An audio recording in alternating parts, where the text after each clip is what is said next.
Another story from the Brothers Grimm, translated and edited by Zach Sipes and illustrated by Andrea Dezo.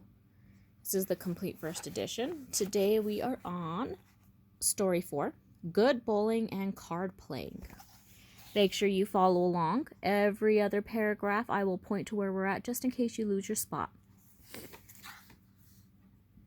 Once upon a time, there was an old king who had the most beautiful daughter in the world. And one day he announced, "Whoever can keep watch in my old castle for 3 nights can have the princess for his bride." Now, there was a young man from a poor family who thought to himself, "Why not risk my life? I've got nothing to lose and a lot to win. What's there to think about?" So he appeared before the king and offered to keep watch in the castle for 3 nights. "You may request 3 things to take with you into the castle, but they have to be lifeless objects," the king said.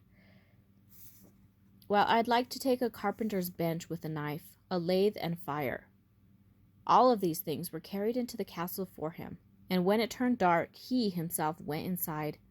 At first, everything was quiet. He built a fire, placed the carpenter's bench with the knife next to it, and sat down on the lathe.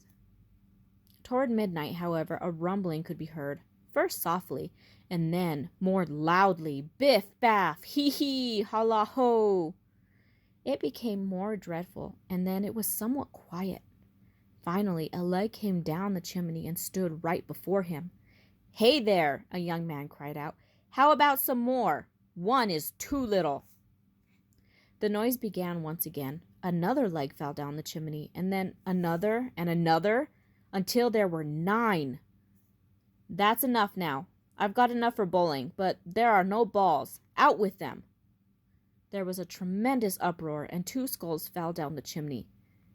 He put them in the lathe and turned them until they were smooth. "Now they'll roll much better." Then he did the same with the legs and set up like bowling pins. "Hey, now I can have some fun." Suddenly, 2 large black cats appeared and strolled around the fire. "Meow, meow," they screeched. "We're freezing, we're freezing." "You fools, what are you screaming about? Sit down by the fire and warm yourselves." After the cats warmed themselves, they said, "Good fellow, we want to play a round of cards." "All right," he replied, "but show me your paws. You've got such long claws that I've got to give them a good clipping before we begin." Upon saying this, he grabbed them by the scruffs of their necks and lifted them to the carpenter's bench. There he fastened them to the vise and beat them to death. After he carried them outside and threw them into the pond that lay across the castle, just as he returned to the castle and wanted to settle down and warm himself by the fire, many black cats and dogs came out of every nook and cranny, more and more, so that he couldn't hide himself. They screamed, stamped on the fire, kicked it about so that the fire went out.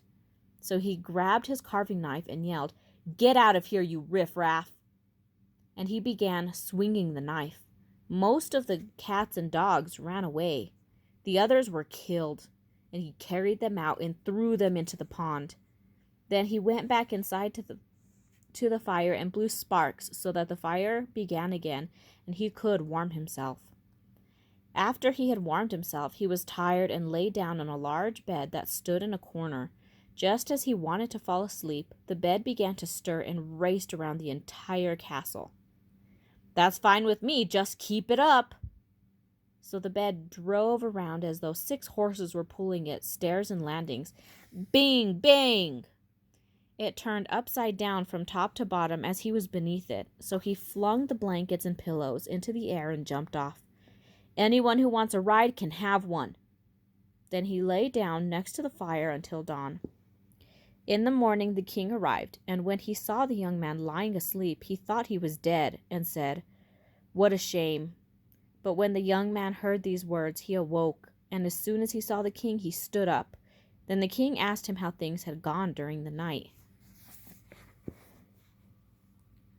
"Quite well. 1 night's gone by smoothly, and other 2 will go by just as well."